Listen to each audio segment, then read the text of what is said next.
अगर आपके पौधों की पत्तियां पीली, सफेद या फिर लाल या भूरी पड़ के गिर रही हैं, झड़ रही हैं, तो आप रोग समझ के खर्चा मत करते रहना, क्योंकि हो सकता है उनमें कुछ पोषक तत्वों की कमी हो, जिसकी वजह से आपकी पत्तियों का कलर बदल रहा हो और पत्तियां कमजोर होकर गिरना शुरू हो जाता है। तो आइए जानते हैं कि कौन कौन से न्यूट्रिएंट की कमी से पत्तियों का कैसा क्या स्वभाव हो जाता है। सबसे पहले जानते हैं फसल में नाइट्रोजन की कमी के लक्षण।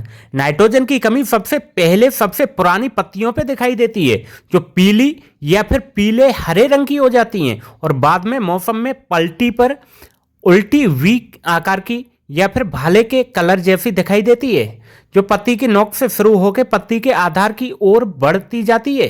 यह समस्या बनी ही रहती है। तो उल्टे वी के केंद्र में अंततः नेक्रोसिस यानी मृत पत्ती ऊतक दिखाई दे सकता है आपको।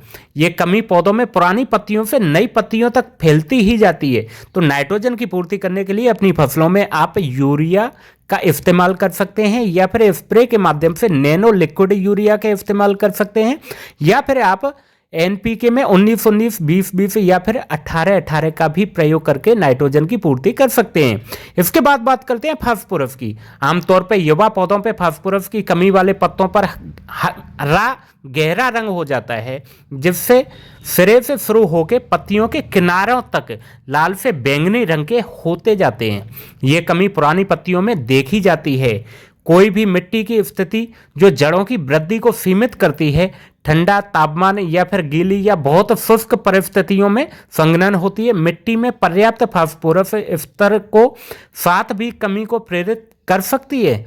तो फास्फोरस की पूर्ति करने के लिए आप अपनी मिट्टी में डीएपी का इस्तेमाल करें, या फिर एसएसपी का इस्तेमाल कर सकते हैं, या फिर नैनो लिक्विड डीएपी का स्प्रे करके पूर्ति कर सकते हैं, या फिर एनपीके में 19-19 का स्प्रे करके भी पूर्ति आप कर सकते हैं। अब जानते हैं पोटेशियम के बारे में। पोटास की कमी वाले पौधों की पत्तियों के किनारे पीले हो सकते हैं और अंततः भूरे भी हो सकते हैं, और पुरानी पत्तियों के किनारे परगलित हो सकते हैं।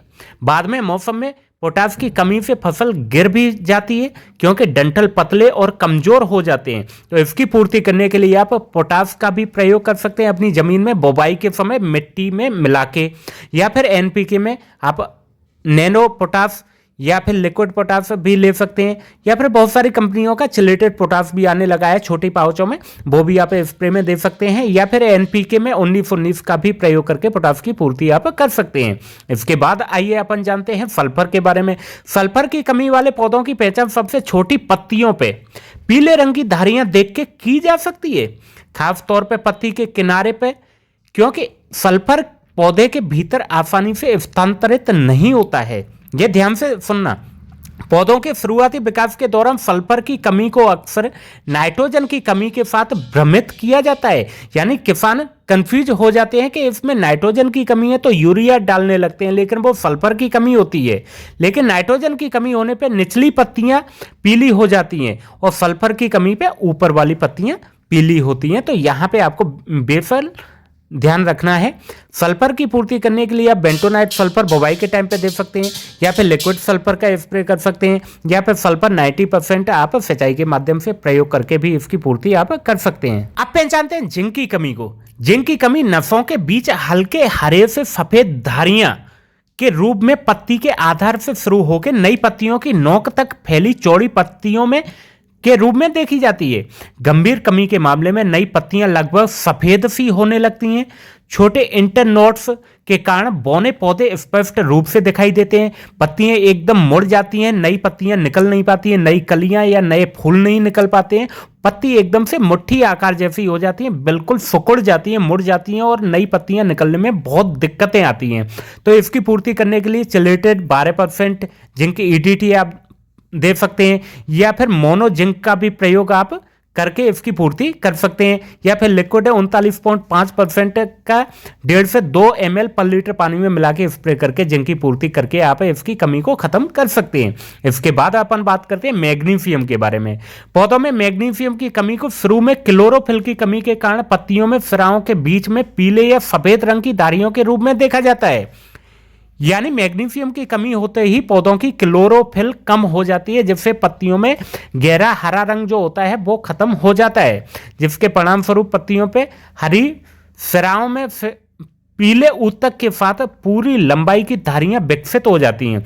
इसकी पूर्ति करने के लिए आप मैग्नीशियम सल्फेट का आप प्रयोग करके इसकी पूरी कर सकते हो। अब बात करते हैं कैल्शियम की कमी को कैसे पहचाने। तो कैल्शियम की कमी पौधे में होते ही पौधे की जड़ों के जो सिरे होते हैं वो पूरी तरह से बॉन्ड हो जाते हैं। आपने देखा होगा जड़ें सूखने लगती हैं और जड़ों का विकास रुक जाता है, या फिर पत्तों की सिराएं जो होती हैं वो भूरी हो जाती हैं, या फिर जिनमें कमी होती है उनकी जो पत्तों की नसें होती हैं वो एकदम से काली पड़ जाती हैं और ऐसा लगता है गलन जैसा फील होता है, या कैल्शियम की कमी होने से टमाटर जैसे फलों पे आंख जैसे काले काले धब्बे हो जाते हैं। तो लोगों को लगता है कि इसमें फंगल डिजीज आ गई है जिसकी वजह से फल सड़ना चालू हो गया है। तो कैल्शियम की कमी में और फंगल डिजीज में बहुत ज्यादा अंतर नहीं रहता है, तो यहाँ पे आपको कंफ्यूज नहीं होना है, बहुत बारीकी से आपको देख रेख करके और इसकी पूर्ति करनी है।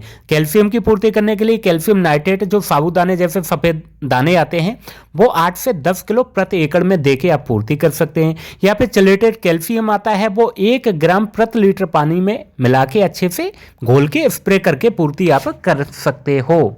इसके बाद में सबसे मेन मुख्य बात आपको ध्यान रखनी है वो ये है कि अंधाधुंध आप न्यूट्रेंट आप डालते जाते हो, खर्चा करते जाते हो खेती बाड़ी में, उससे बढ़िया है कि आप अपनी मृदा का परीक्षण कराएं और फिर उस रिपोर्ट में देखें कि कौन से पोषक तत्वों की, कौन से न्यूट्रेंट की आपकी मिट्टी में कमी है, उसी न्यूट्रेंट को उसी आधार पे आप उसकी पूर्ति कर सकते हैं। तो इसमें एक्स्ट्रा आपका होने वाला खर्चा भी बचेगा, रोग बीमारियां भी बचेंगी और पोषक तत्वों की पूरी तरह से पूर्ति होती जाएगी। तो आपका फसल का जीवन चक्र पूरा होगा और आपकी पैदावार अच्छी होगी, पौधे हेल्दी स्वस्थ रहेंगे, तो रोग बीमारी भी आपके यहाँ बहुत कम आएंगी।